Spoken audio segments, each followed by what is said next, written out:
Good morning and good afternoon to everyone across the U.S. Hey, thank you for joining us today. My name is John Osborne, and I'm the Vice President of Sales for BFS in the Western U.S. And I'm super excited to kick off today's event, coming to you today from our headquarters in Dallas, Texas. Some of us are more in tune with the news headlines than others. None of us can deny that the market we are in today is like none other in the past. Multiple macroeconomic trends are colliding to create soaring new home sales. Limited availability of core products has created rapid cost inflation in some categories, which is causing many of us to rethink our go-to market strategies.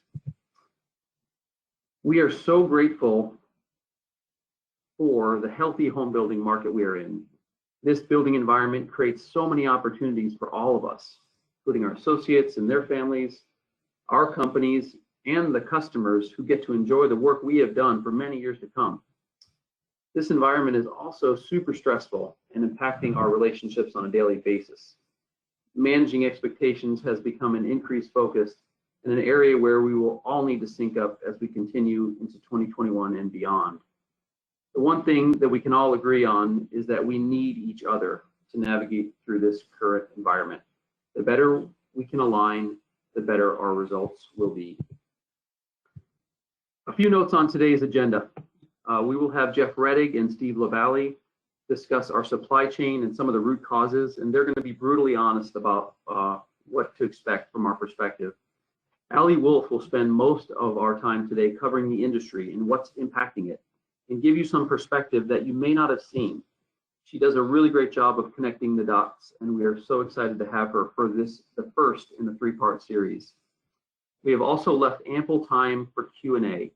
So if you have a question, now's the opportunity to type it into the chat, and we will have all of our panelists available to field your questions at the end. So we think the content here today, we will give you some new perspective and some insight that can guide your decision-making. We are here to help you navigate the headlines and the emotions with better information. That is what today is all about. Thank you for being here and engaging with us. And now let me introduce Jeff Rettig, our Vice President of Building Products. Hey, John, thanks for having us on the call today. We're probably going to reference some of the emotions that you had on your slide up there, and possibly a few more that you didn't. One of the common questions that keeps coming up from a lot of the builders out there is, why aren't the mills just producing more? And if we could flip to the next slide. All right, so in a lot of cases, the unfortunate answer is they just can't. We've got a lot of things out there impacting the mills and their capacity to produce the products that we need out there.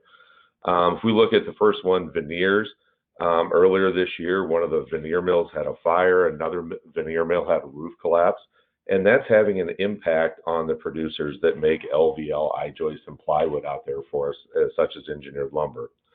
The spring, winter storms hit the mills hard down here in Texas and the Southeast, and that's having an impact on resin, and that affects everything from glue to siding to paint to some of the enhanced OSBs that use resin in them.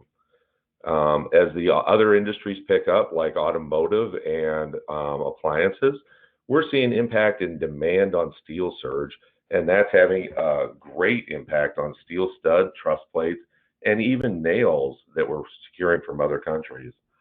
And affecting all of the industries out there is just there's a nationwide shortage of truckers, and that's having issues with trying to get that core elements up to the mills, as well as getting the transportation of the finished products out to our locations out there. And almost all of our mill vendors and producers out there are reporting right now that they're having issues that they just can't find enough labor to add the additional shifts if they can get the materials. Complicating that even a little more is the global economy that's picking up. We're competing from products from other countries as other economies are picking up across the world too. And we're competing for shipping containers and coming from overseas, as well as space on freight liners shipping those containers over. So next slide, please. So what advice would we give to the builders out there? So some of the constraints that the economy continues to see If you look ahead, some of the things that we'd like the builders to do is look at common products. Look in your market, look at standard roofing profiles out there, door styles, trim sizes, look at engineered lumber, what sizes are common in the marketplace, and make sure you're specifying those type of products in your designs going forward. Look at alternative designs and options. Look at assemblies. If there's a shortage right now in your market for shaft liner, let's look at different assemblies such as doubling up 5/8. If there are floor layouts and we're having issues trying to find engineered lumber out there in the marketplaces, let's look at adding basement walls or other beams so that we can shorten the spans and use products that are more readily available. And also look at open web floor trusses as an option to engineered lumber. When we look at planning, that's most important at all. Make sure you're working with your BFS sales rep to develop a timeline and a layout for your project. Identify which products have the longest lead time and develop a schedule around that. If you're a custom home builder, absolutely sit down and map it out with your BFS rep and try to develop the timing when your subs are going to be there well in advance so that we can know when we need to get the product there. If you're a larger builder or a production builder, please develop a good forecast, a good schedule, or refrain from dumping hundreds of POs in at once that complicates the production schedule. But bottom line, be strategic, schedule, over communicate with your sales rep, and let us know expectations on both sides. I'll turn it over to my counterpart, Steve LaValle, to talk a little about commodities. Thanks, Jeff. And I'll kind of kick off. We got a couple charts here. This is just the random length OSB composite and the framing lumber composite. As I'm sure most people or everybody on the call knows, the last 12 months, we've really seen an astronomical run in the commodity prices. A lot of the underlying factors are very similar to what Jeff already talked through there. Various disruptions in the supply chain, anywhere from the resins, glues, foils that go into OSB products. Could be getting a full crew to get to work any given day. Could be COVID shutdowns. Could be transportation delays, shipping conditions. There's a lot of factors that go into what's caused this. But the thing that we all know, the impact is we have prices that have gone through the roof. Next slide. I think at a core level, the real reason that prices are going up as much as what they have is that we have, look at the building permits on the residential construction housing starts report that came out yesterday, that 1.76 number. If I recall back, I think the 2019 number was closer to 1.3 or so. Then we had a global pandemic that broke out. And here we are today, we're looking at a housing boom. And I think we have a manufacturing base that was not geared up and currently is not geared up to satisfy the demand for 1.76 million permits or starts.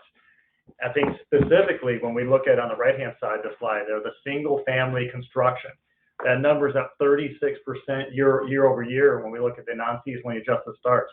So each, as I'm sure many people on the call know, each single-family start is going to consume more building materials and forest products than your average multifamily start. So the demand on the forest products industry is even greater than that 36% increase year over year. Next slide.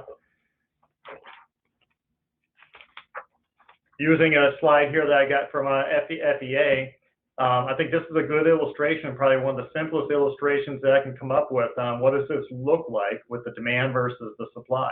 And on the right-hand side there, the blue bar at the bottom shows the existing run rate of the lumber mills in North America. And then the red line is going to show where the housing starts are trending. And that was a line from before yesterday's start. But anyway, so the data is still about the same. If you look at the yellow stacked bar, that represents the gap between the sawmills that are running and where the demand is.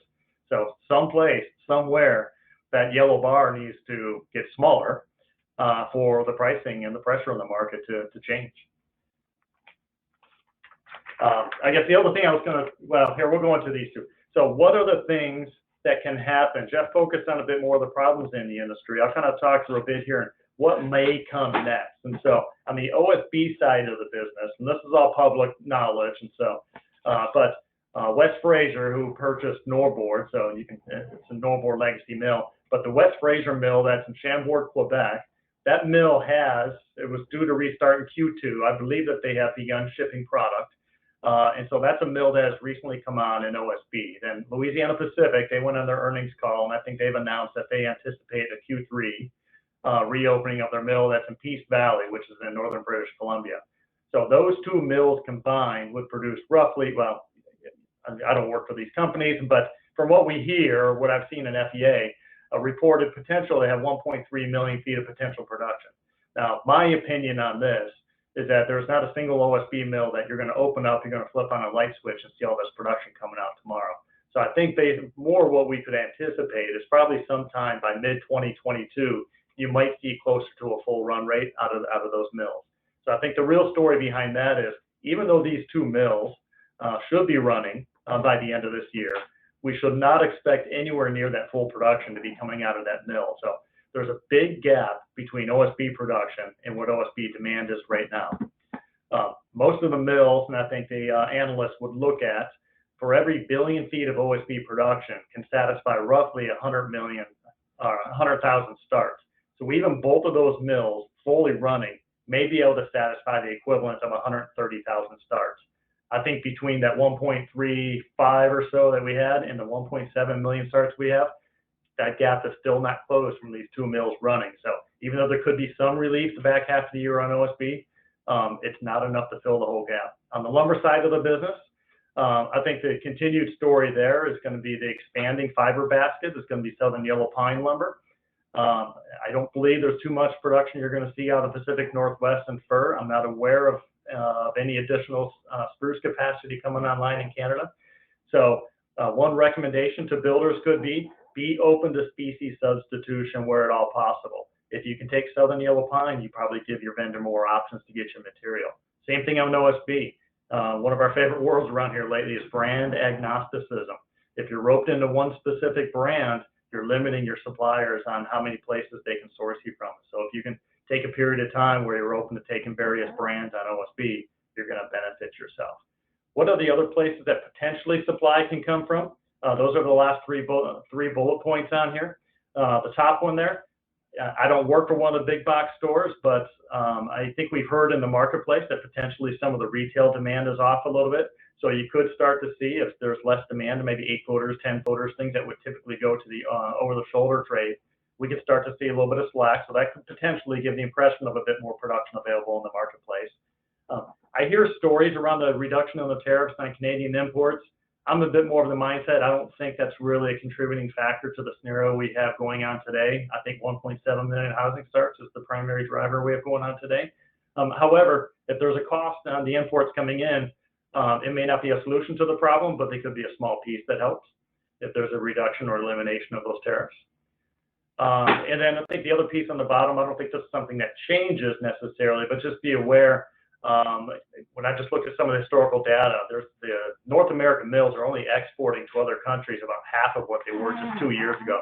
So I think the supply base has already rerouted much of the production that was going offshore is currently staying in North America. So I wouldn't necessarily anticipate a big change in supply on that side. So long story short, I don't see any immediate relief in the near future on the supply of goods.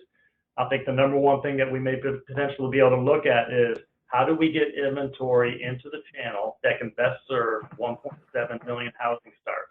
I think your pro dealer channel is the place where the builders buy that material. I think that's the best place to put the product. So on that, I yield my space.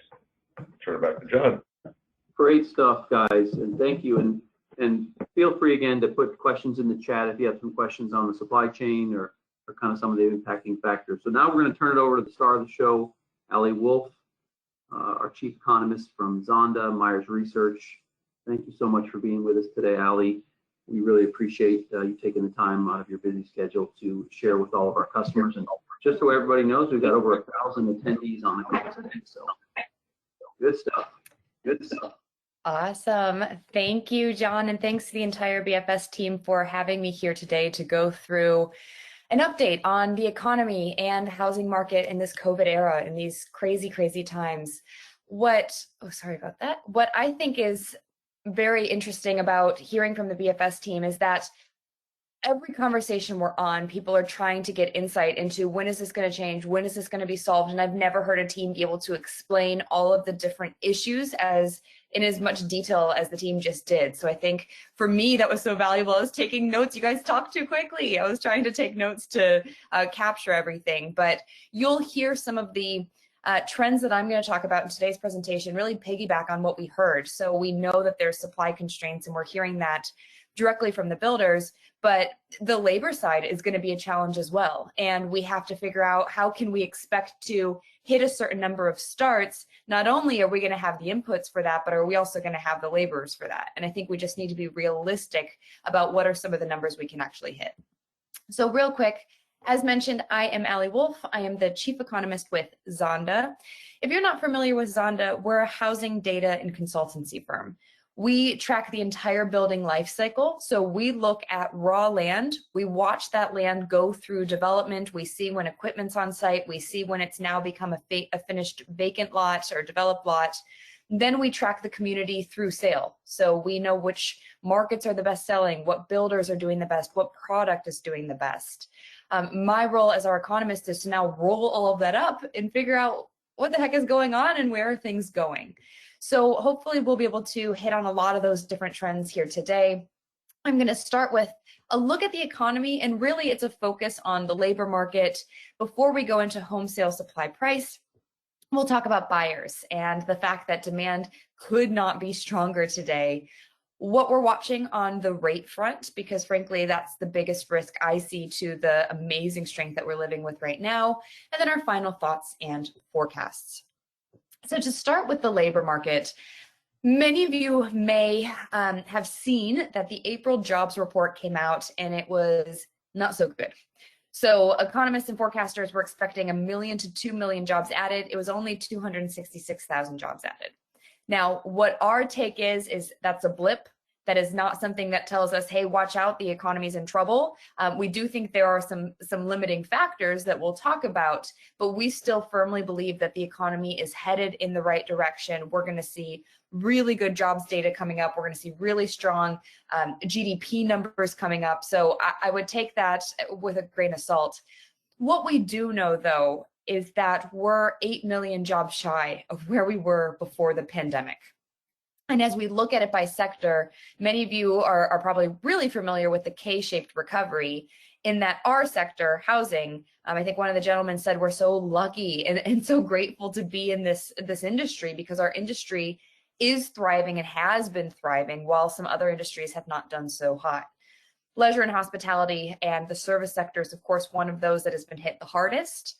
And I think the silver lining in the April jobs report is the fact that we added so many jobs in leisure and hospitality. So 331,000, still clawing back from a deep hole. But if you're going to have a bad jobs report, you at least want to see the right sectors adding jobs. This to me is showing the beginning of more equity and a more equal recovery overall. When you're looking at residential construction, you probably see that construction number shows 0. That's going to include commercial and resi. If you break out resi construction and you compare that to where we were before the pandemic, we're actually up 46,000 workers. We are one of the very few sectors in the economy to be outperforming the levels we were before the pandemic. But in a moment, I'll show you that we need to be as well, because of course, home sales are a completely different ballgame than what we saw just 18 months ago, or even more recent than that. So there's an interesting dynamic that's forming though, and it's something I think we need to pay close attention to. And that's the fact that I have now said a couple times we're 8 million jobs shy of where we were before the pandemic, but we also have job postings that are up over 20% since the beginning of the pandemic. So a lot of people out of work and a lot of businesses looking to hire people. Like, what is going on? What is the disconnect? Why are we seeing this? And the answer really comes down to two things. Well, there's a whole bunch, but they fall into these two buckets. One will be choice. One will be qualification. So take a look here. We know some of the things, some of the issues and the reasons people haven't gone back to work will be childcare. It'll be retirement issues. It'll be that people retired and they're not going to come back, period. So it doesn't matter. Virus fears. A skills gap. Think about if any of us lost our jobs. What jobs are we willing to take? What jobs are we qualified to take? Maybe that doesn't match what's happening on the ground. No doubt the generous unemployment benefits have played a role. We do know that the extension of the federal unemployment benefits have offered a disincentive for some people to go back to work. Doesn't mitigate that there's a whole bunch of other factors as well. And what I'm hearing increasingly from within our industry and actually outside of our industry today, I think it was Chipotle reported, and they had said in their comments that how are we supposed to compete with Amazon? They can just offer so much more money and a better working condition that if people are looking, they're going to choose Amazon over other companies. I think we as a home building industry are also facing that same kind of challenge. When you look at it across markets, I'm actually going to drop both of these in because I think what's really interesting is whenever I look at these data, I'm always like, okay, well, what are the top markets? What are the smallest markets? And when we pulled the smallest markets, which is the graph on the right, there were only 3 top markets across the country where job postings did not exceed the levels that we had saw before the pandemic. And so to me, that's basically saying even the smallest, even Seattle, there's more jobs, even Denver, there's more jobs where the labor market's tight. And as an economist, it's frustrating because we so often rely on unemployment stats and we rely on labor force stats, and they're just not so helpful in today's market. Because look at on the left-hand side, look at Riverside, San Bernardino. This is the market that's in California that has the most job postings compared to before the pandemic. Riverside also happens to have one of the highest unemployment rates in the country. And so when you're looking at these, they're telling you 2 different stories, but what we have to acknowledge is the labor market actually is tight in some sectors, in some industries in Riverside, despite the overall number looking like, hey, there's a lot of room for the economy to continue to grow before we see wage growth. And that's ultimately where I'm coming to this is when we look at an economy that's performing really well and the data is hard for our policymakers to get an actual accurate take on, that becomes a risk. It becomes a risk of overheating, and it becomes a risk of, I guess, good for the employee, not so good for the employer, that you may have to pay higher wages to be able to compete for these jobs and for these available workers.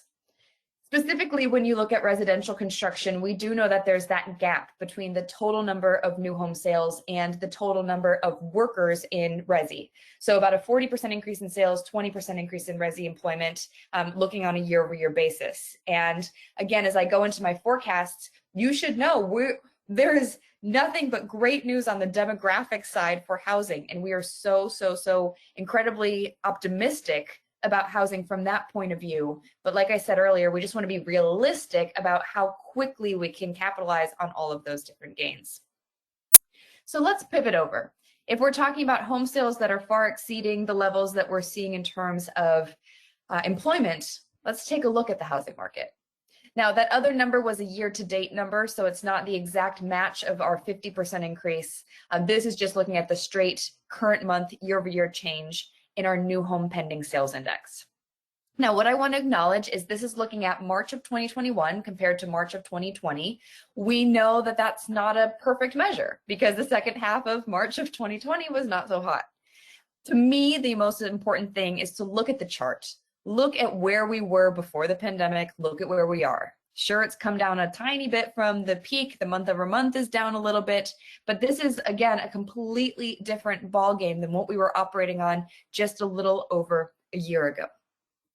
Now, our pending home sales index, if you're not familiar with it, it's made up of 2 different components, and we did this intentionally. We believe that it's important to understand the average sales rate per month per community for a builder. Because for us, it's saying if a builder is selling 5 sales per month per community, and last year they were selling 3, well, demand has gone up and they're able to sell more. So that's about as basic as it can be on that front. We also want to look at new home orders though, because this is able to say total transactions are down or up, and that's a function of supply. So what this is giving you is that well-rounded view that our sales rate number is up big time, up 50% year over year. Demand is still there. Demand is really, really hot. The total new home orders is not as high. That's because what I'm going to show you in a moment, community count's down. You're not going to be able to hit a total orders number if you don't have enough homes to sell. So we think it's important to be able to understand both the supply and demand dynamics on that front. When you look at the new home pending sales index by market, the more saturated the blue, the higher the year-over-year change. And what your takeaway should be is that it's basically universal. Sure, you have a few darker dots down in the south, but we're talking 60, 70, 120% year-over-year changes in home sales. And again, this goes back to what we heard earlier, is we had planned for growth. All of us would have thought 2020 was going to be a good year for housing. We saw the writing on the wall with the demographics. No one planned for this level of growth. And that's where I think we're running into some of the issues, is just the extent to which housing became the most popular and attractive sector in the entire economy. So we're looking at this. Huge growth rates. In a moment, I'll show you again that drop in the overall community count. What's happening? Well, builders are intentionally pivoting their strategy. 91% of builders are choosing not to sell as many homes as they could. So a builder could very easily sell 25 homes per month per community today. I believe it. In a lot of markets at the right price point, they could be selling that many. They're choosing to sell 5. They're choosing to sell 10. Because from the builder point of view, they want to make sure they're maintaining customer service. They're not getting too far ahead with the buyer. They want to make sure that they have the lots that will be ready. And they want to make sure they can account for their costs, because costs have obviously become runaway. Why do you want to sell a home today for a price today, not knowing what your lumber pack is going to cost? So they're trying to be more strategic. I think this is probably one of the most misunderstood outside of our industry. I think there are a lot of people that once home sales start to stabilize, people will say, oh my gosh, the housing market's slowing. Well, it's intentional. It's by design. And I think we need to just continue to communicate that if we do talk to anyone outside the industry, that we are not facing a demand issue by any stretch of the imagination. Here's your proof too. The community count. I can't even say it was a gradual drop in community count. We've seen a sharp drop in the number of projects available for people to buy homes in on a year-over-year basis, down 20%. And then you look at it by market. Look over to the right. You see those are the markets that have the biggest drop in community count on a year-over-year basis. Who do you have there? You have either your hottest markets in the country, Jacksonville, Riverside, Phoenix, or your most land-constrained markets in the country, LA, DC. So you're seeing that there are different reasons why project count is down, but all of it comes down to sales exceeded what any of us thought. So what's happening? What's the result? Well, 97% of builders that we survey, by the way, this data comes from a division president survey. We reach out to 300 DPs every month. So whenever I'm just talking about generically builders and I'm giving statistics, that comes from our survey. So 97% of builders reported raising their prices month over month. And when you look at the price increases, we've been tracking this. I don't show every date here. We've been tracking it, I think, since maybe June or July of last year. But we've seen how it's shifted to the right, to the point that now more than 50% of builders report that they're raising prices $10,000 or more on a month-over-month basis. Again, this becomes community-specific, builder-specific. There are some builders that raise prices after every single sale. There are some that raise prices at every release. It depends. But your takeaway here is that those price increases have certainly shifted to the right. And specifically when you talk to builders, why? Why are prices going up so much so quickly? The number one reason is the building material supplies and costs. And the number two reason is trying to manage production. We have a lot of contracts. We want to make sure that we can keep production in line. Those are the top two reasons we hear cited. When you look at this, though, we know mortgage rates have been in our favor, and that's what we'll talk about a little bit later. But what we ask the builders is, interest rates are low. That's awesome. But base prices aren't. Base prices have gone up so much. So what challenges is that causing for you? To me, look over to the fourth section, the fourth one that says hesitancy from buyers. We're not seeing a notable uptick in that number so far. Obviously, February took a dip. I think that's maybe just a bad piece of data, because the other trends all show 18 to 19% that were saying a hesitancy from buyer was an issue. That's basically flat from where it was 6 months ago, which is actually kind of mind-blowing to me. The biggest issue you see is the second one over, which is homes not achieving high enough appraisal values. And we're hearing from builders, it's kind of 50-50, or again, depends on the builder, if the builder absorbs the cost of the appraisal not matching, or if they go back to the buyer, especially if they know the buyer's able to cover some of that, they're able to at least get the home sold and they're able to close with the buyer. It does just cause some headaches because of how fast the home prices have run up. Here's the proof of it. You can just look at this graph and it's showing the price appreciation for the lowest, the middle, and the top tier. You can see all of them moving together in tandem up 9 to 10% on a national basis year over year. And then wait for this. Ooh-wee. If you're in Phoenix, you have your prices for entry level up 18% year over year. And honestly, I think these numbers are underrepresenting what's happening in the new home market. We had a presentation to local builders and building suppliers in Phoenix yesterday. And my coworker was giving numbers that were closer to 26 to 30% year over year change in the new home side. So just huge, huge price increases in some markets across the country. You can see Phoenix is up there, Austin's up there. I think it would probably surprise some people to see San Jose because we all think, oh, the Bay Area must be crushed. You're still seeing 14% growth on that end. Take a look down the list. You can see double digits really permeate most top markets. Even when you get down to the bottom end and you look at San Francisco and you say, oh, San Francisco's only growing 7%, or the top tier's only up 4%. We're talking about prices that are starting in the millions in those markets. So a 7% growth on a home priced 1.2 million is a lot different than an 18% growth on a home that's priced, 300,000 in an area like Phoenix. So the takeaway is that you really can't escape it in any market with the level of price appreciation that we're seeing today. It's just different relative to the market. If you're an existing homeowner, this is good for you. Obviously, this is good for equity. This is good for confidence, not for everyone, because we are starting to have some people say, ooh, it feels like prices are really going up fast. But generally, if you're an existing homeowner and you have a lot of equity gains, you feel a lot better, which actually causes a positive ripple effect into the wider economy as well. Not so great, of course, for affordability. And I wanted to show this slide because this one's so interesting to me, how it has morphed. So I had done a few presentations with the BFS team last year, and I think I showed this every time I did, which is basically we asked builders, what keeps you up at night? What are your biggest concerns? And I think every single time I presented it last year, the number one answer was gapping out or running out of lots. That was like top of mind. We got to buy land. We got to get new lots. We need to hire a land acquisition team. That's no longer in our top 5 at all. That's actually number 6 now. So it has steadily dropped down as we've seen other categories increase. So I'm going to show you them from 5 to 1. The number in the parentheses is what it was last month. Land prices is now number 5. It was number 6 last month. It has not been in our top 5 since we started asking this question in November. So interesting to me that that's starting to become a top concern. Up next, rising sale prices. This one also has never been in our top 5 going back to November. It was number 7 last month. Now it's number 4. So remember, consumers, at least for now, I think some of them are expressing maybe a little bit of hesitancy about prices, but they're still going forward with the sale. We're now, and I would say this is the first time I've heard builders really get anxious about what's happening with the sale price.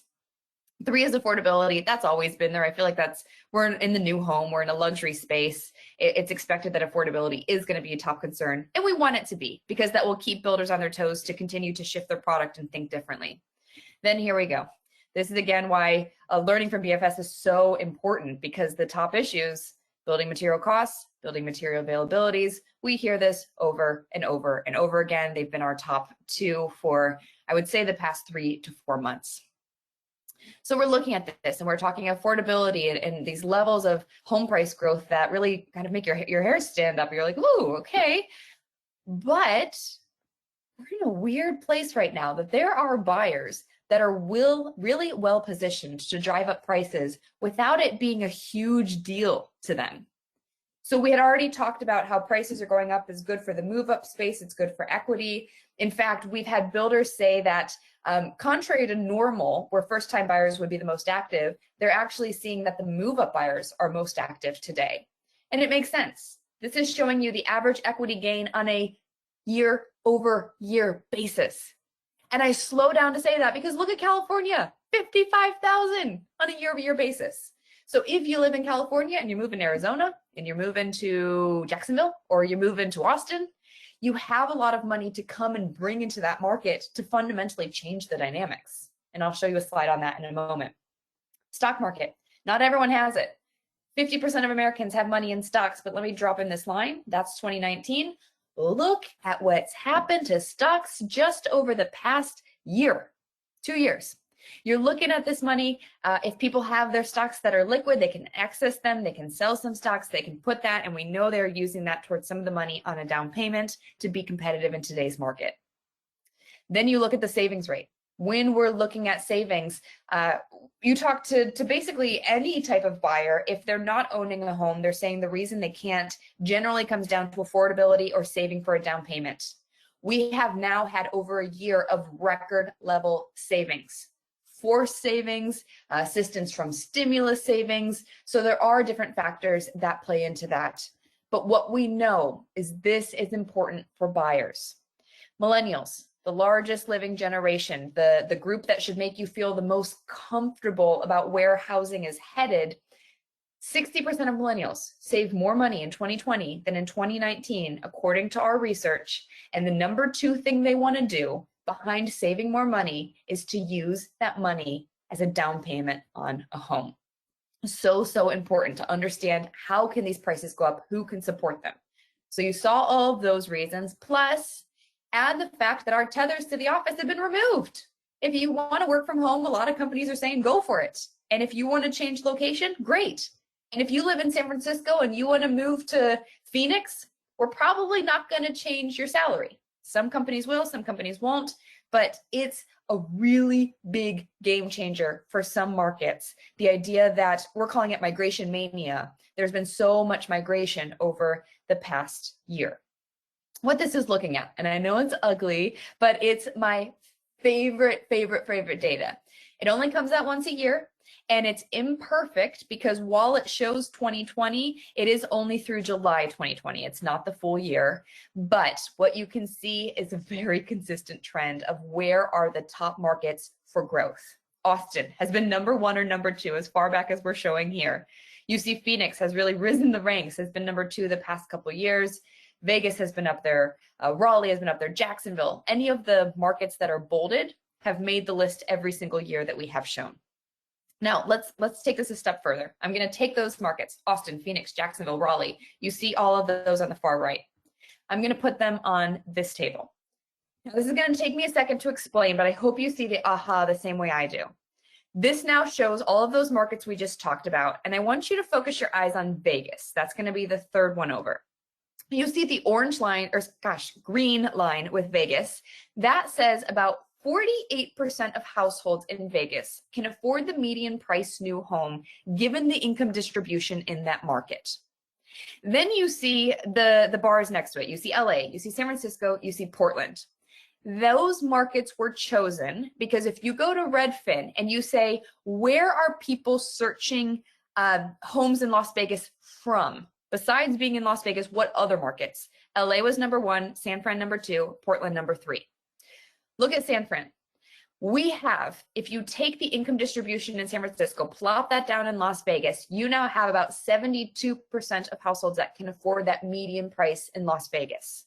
All of a sudden, a home price can go up 100,000, 200,000, 300,000, and someone from San Francisco is going to show very little sticker shock because it still feels like a deal. You're still getting a really big home and a pretty good price per square foot.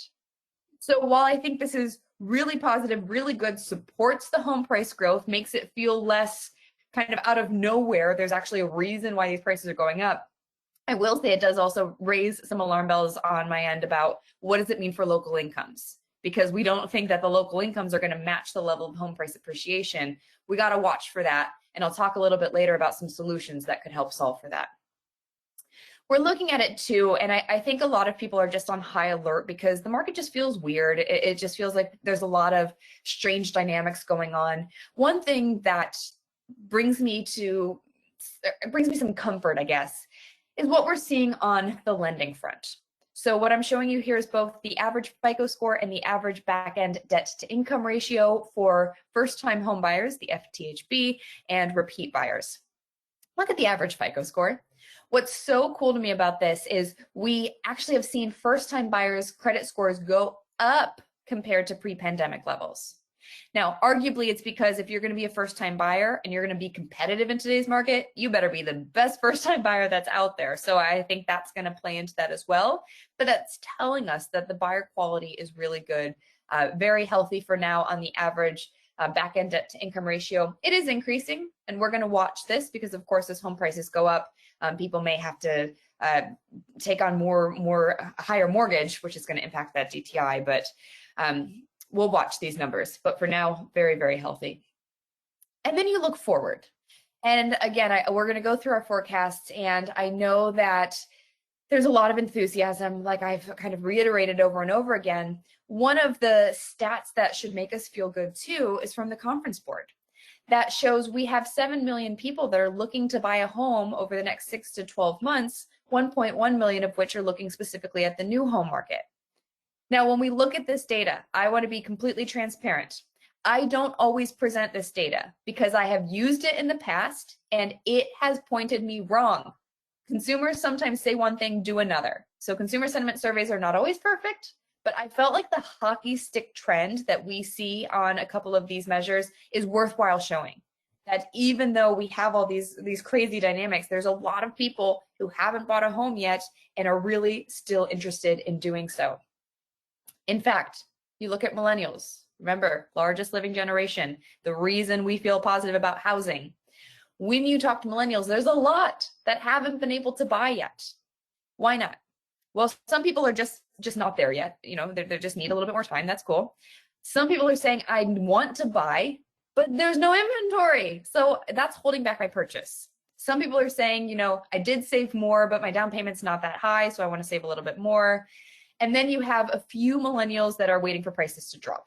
I think this is going to be the group that may be a little bit surprised when prices don't drop the way that, you know, if at all, like the great financial crisis. But there is a select cohort that's saying, hey, things feel a little bit weird, I'm going to just wait. But overall, it's really it's an inventory picture, it's a down payment picture, and it's a just give me a little bit more time. Maybe I'm not old enough, my lifestyle isn't there yet, but it will be soon. Moving to my second to last section here, what I wanted to mention, and as we keep talking about, is what will happen to the interest rate picture. Because the beginning of my presentation was, hey, you guys, the economy is coming back to life. Great, great news on the economic front. Normally, a strong economy has higher interest rates. It makes perfect sense that you don't need to stimulate growth when the economy is good by keeping interest rates low. So that's what economists are trying to juggle, because at what point does that hit? At what point is the economy strong enough that you don't need rock bottom interest rates? What I would say is our forecasts are still pretty low through the end of 2022. I don't want to just show our forecast though, because I think this is a really complicated matter. I think anyone that tells you they know what's going to happen to interest rates is absolutely lying to you, because there are a lot of factors that are in play. There are a lot of policy response that can happen. There's international trends that could impact this, a lot of different things. So I want to just, with some humility, show some other forecasters as well. So you understand our forecast is that rates average 3.3% this year, hitting about 3.5 end of year. Our 3.5 is below the MBA, who says, that's Mortgage Bankers Association, who says they think they'll be 3.7 end of year. We're above Freddie Mac and the NAHB, who both say 3.4%, and then we're in line with Redfin. So what you're seeing is a pretty consistent trend that rates are probably, based on what the economic forecasters, what all of us know today, probably closer to 3.5 end of this year, closer to 4 end of next year. These will be moving targets, so maybe the next time you see me, they'll be updated or different. That's where we all stand right now. What does this mean?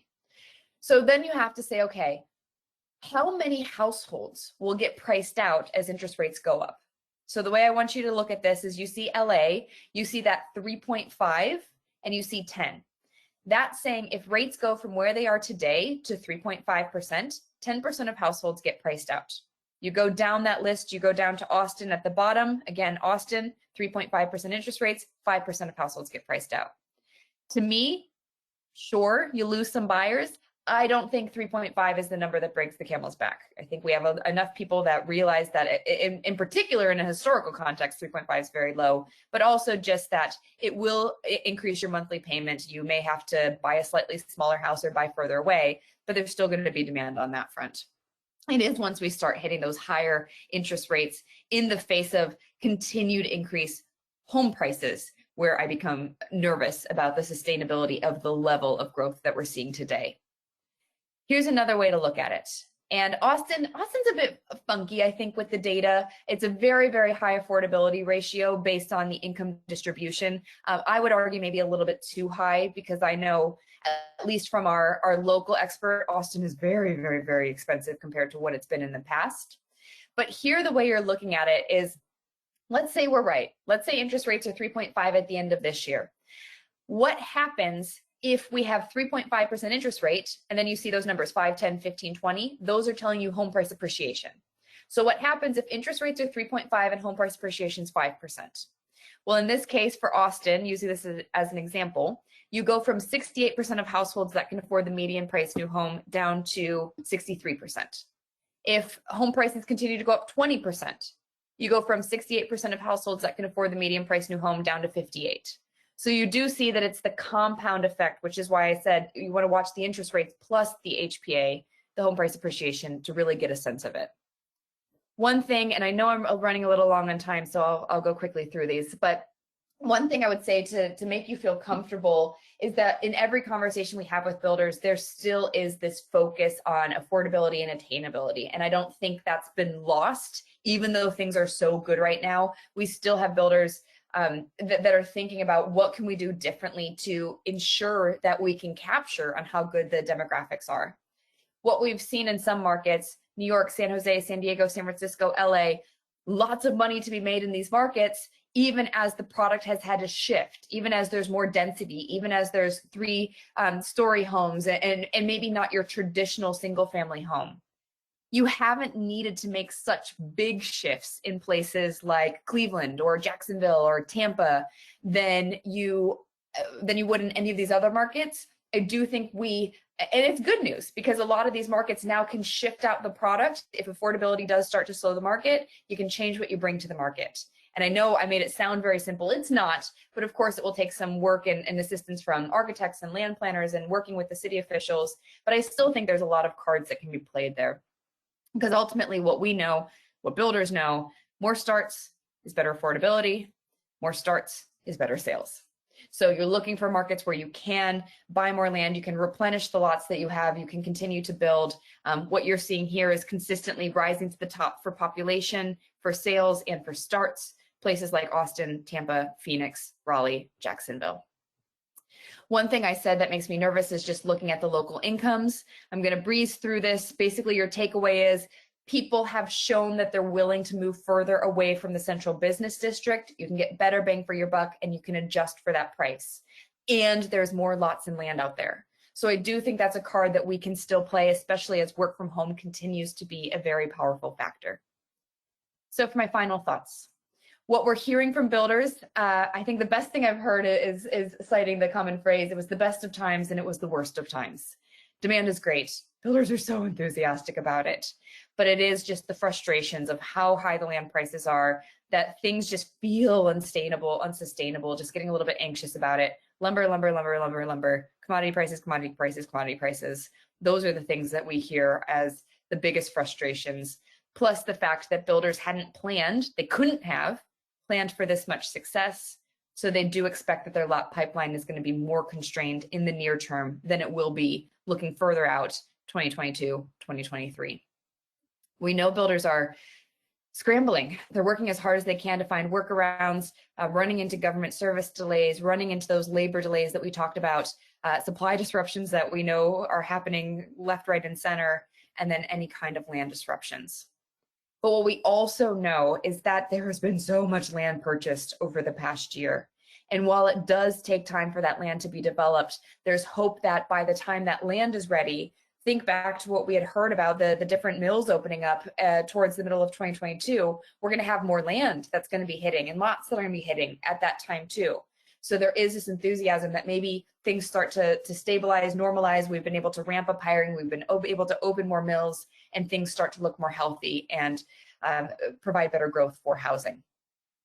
When we look at single family housing starts, our forecast for this year is that they will be up 13.4%. Again, we don't have it as high as some other forecasters, but for us, we're listening to the builders and we're seeing the writing on the wall. We just don't know how we can push it a lot higher than that level. I've seen some forecasts say that total starts, new single family and multifamily, will total 2 million.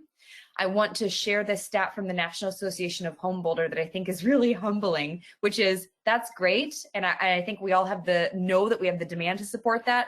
We got to get 400,000 more workers to be able to hit 2 million housing starts. So if you think that's possible, then yeah, I think we could hit 2 million starts. I don't think a lot of us believe that there's 400,000 people that we can hire, get trained, get skilled, and be able to hit those really high levels that the demand supports. Home sales, here's where I will finish. We have sales up 9.8% on a year-over-year basis. Again, supply is the limiting factor, not a reflection of demand. Whew, that was a lot. So John, let me bring you back in. Yeah, wow. I don't know how you can spit out that much information that fast, but we appreciate it. And just so everyone knows, we will be sending out these slides to the group, all the attendees, so be on the lookout for this. We do have a bunch of questions, and we've got some time to answer some questions. And I'll start with the first one. Some information came out today that housing starts actually slid month over month, Allie. And I think many of us can understand and expect that. How would you take that news? How would you share that news to the group? Yeah, so it's funny you say that, John, because sounds really obnoxious, but I was on Bloomberg TV yesterday and they had asked me about those housing starts numbers and they said, wow, everyone was so surprised by these. And I said, who's surprised by it? Because we're just running into these issues that your team had laid out, that I had laid out in the presentation. There are just constraints. We know that more lots are coming online.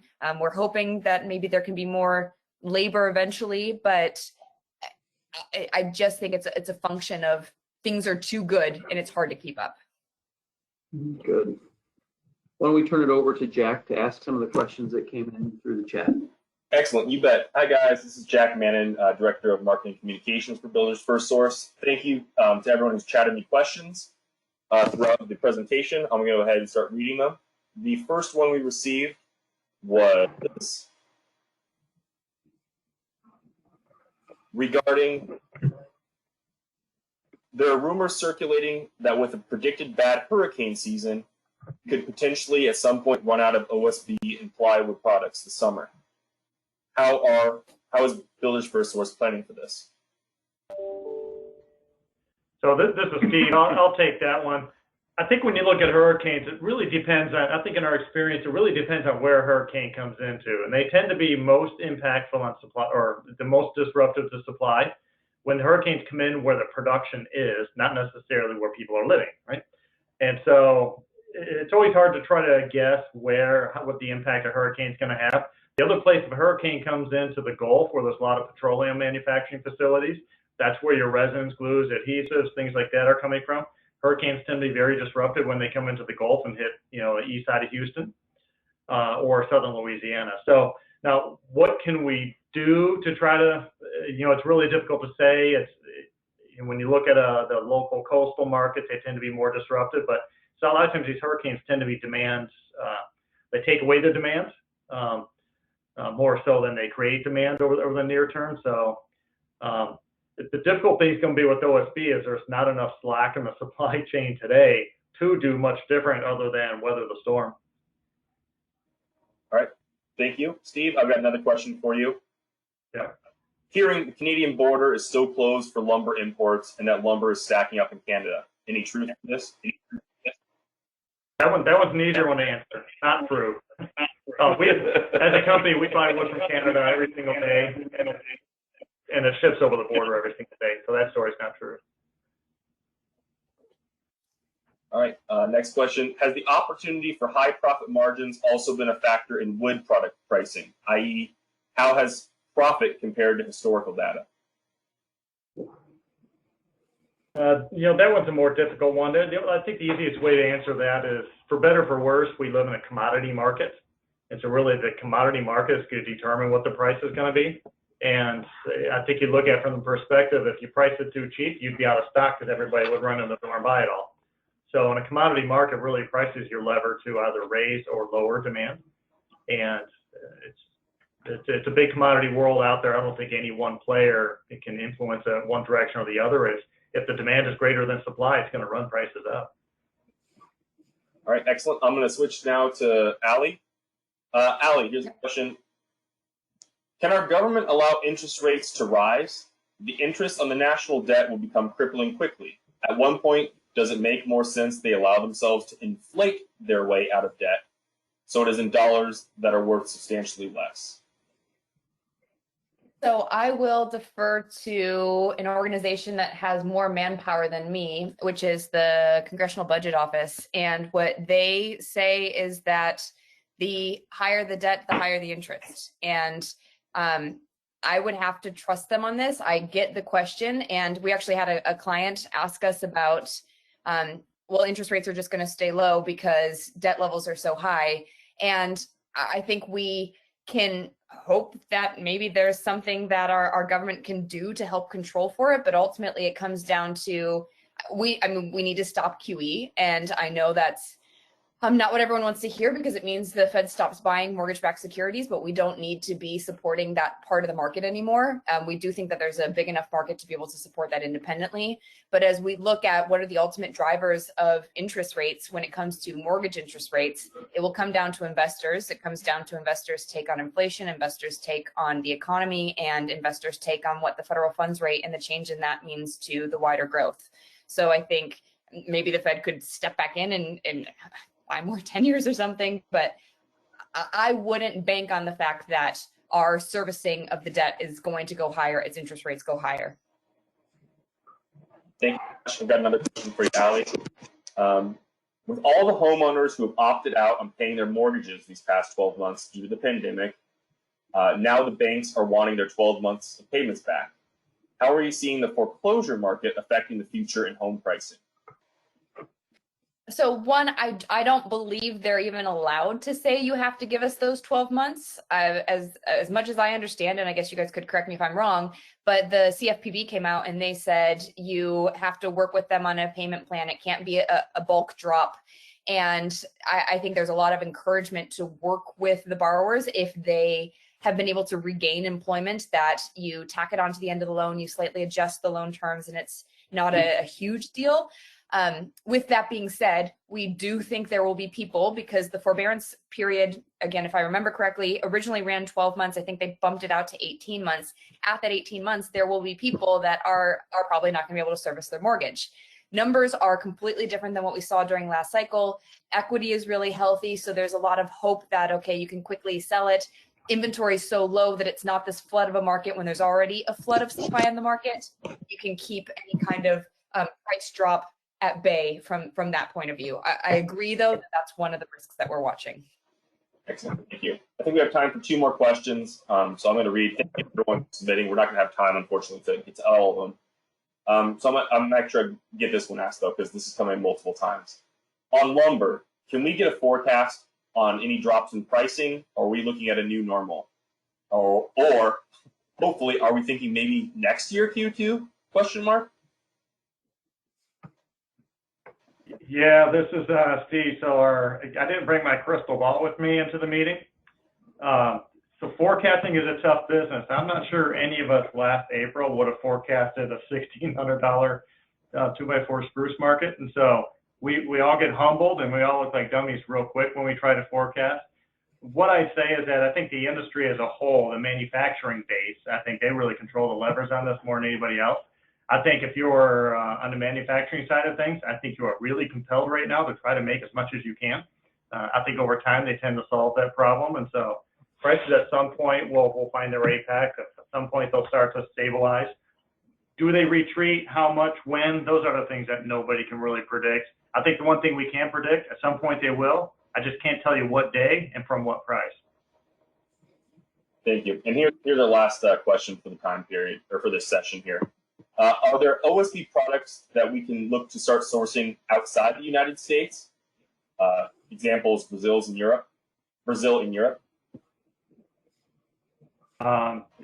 There is, I think, to some degree. Now, I think one thing that we got to remember too is that this phenomena isn't necessarily isolated to the United States. I think there's other markets around the world that are also exceptionally busy that are consuming those products as well. I hear Australia is busy. I hear the Middle East has been busy. I hear Europe has been exceptionally busy. And so there's a lot of competition for these goods from a lot of places. North American prices are very good. There are imports that are coming here. I think there's some OSB coming from offshore already. We see it in the marketplace some. As long as it has, appropriate stamps for the U.S., it's probably okay. We have heard of some suspect material coming in, so we're always cautious when we see it. But so I think there's some, but I don't think it's going to be enough, or I don't think it can be enough to really move the needle. Thank you very much. I'm going to turn things over to John Osborne to close us out. All right. Well, thank you everyone for joining us. We will have 2 more of these webinars, one in the summer and one in the fall. So look out for those dates. I think we're all heading into probably our busiest time of year, and so let's try to step back, take a deep breath, kind of strengthen our feelings of gratitude to those that we work with, and just seek more information. Let's look for ways to work more closely with each other to take some of the pressure off, and we appreciate the business. We're thankful for you being here today, and we look forward to being with you again.